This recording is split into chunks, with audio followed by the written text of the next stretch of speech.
गुलामी की जंजीरों से भारत को मुक्त कराने के लिए अपना सर्वस्व न्यौछावर करने वाले क्रांतिवीर शहीद भगत सिंह आज हर हिंदुस्तानी के दिल में बसते हैं। उनकी गिनती भारतीय राष्ट्रवादी आंदोलन के सबसे प्रभावशाली क्रांतिकारियों में की जाती है, जो 23 साल की उम्र में देश के आज़ादी के लिए फांसी के फंदे पर झूल गए।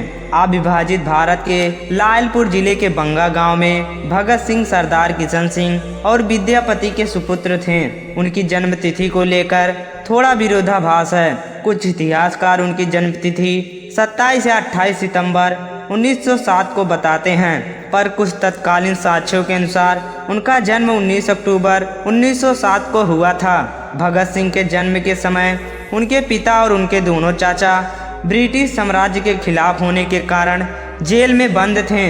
जिस दिन उनका जन्म हुआ उसी दिन उन्हें जेल से रिहा किया गया था।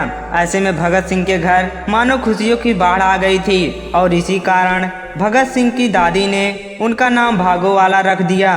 भगत सिंह की प्रारंभिक शिक्षा गांव के प्राइमरी स्कूल से हुई। प्राथमिक शिक्षा पूर्ण होने के पश्चात उनका दाखिला लाहौर के डीएवी स्कूल में करा दिया गया। भगत सिंह का संबंध देशभक्त परिवार से था। वे सूरवीरों की कहानी सुनकर बड़े हुए थे। विद्यालय में उनका संपर्क लाला लाजपत राय तथा अम्बा प्रसाद जैसे क्रांतिवीरों से हुआ। उनकी संगति में भगत सिंह के अंदर की शांति ज्वालामुखी और सक्रिय अवस्था में बढ़ रहा था और बाद में गांधी जी के असहयोग आंदोलन ने उनके देशभक्ति के जोश को चरण पर पहुंचा दिया। 13 अप्रैल 1919 के दिन अमृतसर में स्वर्ण मंदिर के समीप स्थित जलियांवाला बाग हत्याकांड नामक स्थान पर ब्रिटिश अफसर जनरल डायर ने अंधाधुंध गोलियां चलाकर हजारों लोगों को मौत के घाट उतार दिया तथा उनके लोगों को घायल कर दिया। इस घटना पर भगत सिंह का बहुत गहरा प्रभाव पड़ा और यहीं से भारत में ब्रिटिश की उल्टी गिनती शुरू हो गई। चौरी चौरा घटना के बाद आज गांधी जी ने असहयोग आंदोलन को वापस लेने को सोचे। इस फैसले से नाखुश भगत सिंह ने गांधी जी की अहिंसा कार्रवाई से खुद को अलग कर लिया और युवा क्रांतिकारी आंदोलन में शामिल हो गए। इस प्रकार ब्रिटिश राज्य के खिलाफ हिंसक विद्रोह के सबसे प्रमुख क्रांतिकारी के रूप में उनकी यह यात्रा प्रारंभ हुई। भगत सिंह एक कट्टरपंथी समूह हिंदुस्तान रिपब्लिकन एसोसिएशन में शामिल हुए। फरवरी 1928 में इंग्लैंड से साइमन कमीशन नामक एक आयोग भारत दौरे पर आया, जिसमें इनका मुख्य उद्देश्य था कि भारत के लोगों के साथ स्वायत्तता और राजतंत्र में भागीदारी।